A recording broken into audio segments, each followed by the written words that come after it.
I know a great deal about death.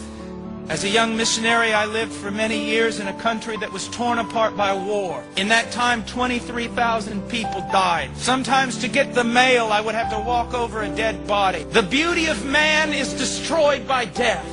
The hope of all men destroyed by death. In my family, it has been torn apart by death. My brother was killed when he was 6 years old. My father died in my arms in the middle of a field.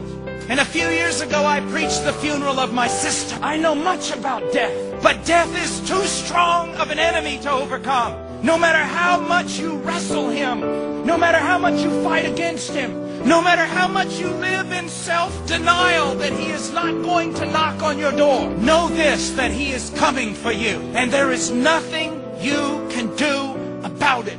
As David said, there is but a few steps between me and death. Within just a few years, some of you will be dead. Within 25 years, many more of you will be dead. And with 100 years, not only all of us will be dead, but we will be forgotten. All our hopes will be crushed. Every memory of whatever we have done will be erased. And of all creatures, we are most pitiful, because not only is death coming for us, we know it. You know it, and you know it. You do everything in your power to push it out of your thoughts. But he's coming for you, maybe even this evening. He's coming for your children, and there's nothing you can do.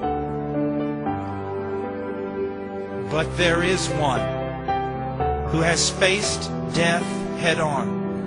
There is one, a mighty warrior, who went into death's stronghold and defeated him in his strongest place. There is one who has overcome man's greatest enemy. His name is Jesus Christ. And he bore the sins of the world. And he died upon a tree.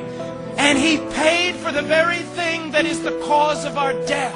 And on the third day, the Father raised him from the dead. And on the third day, the Holy Spirit raised him from the dead. And on the third day, he raised himself from the dead. And now the smallest, weakest believer can look death right in the face and say, "Oh, death, where is your victory? Grave, where is your sting? Sin, where is your power? You who have devoured nations, you will devour no more." You see, the gospel is good news, great news. God is crying out to you about it. Did not Paul the apostle himself say, "I am pleading with you, but it is though God is pleading with you through me"?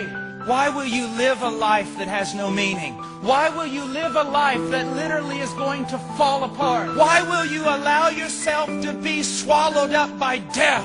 Why don't you come to Christ? What is holding you? What is this thing that has control of your mind and your heart? Come to Christ. You say, "Oh, it's too good to be true." It is true. You say, "Oh, I'm too great a sinner." You are not greater than the Christ, are you? You do not have more power than his grace, do you? Come to him.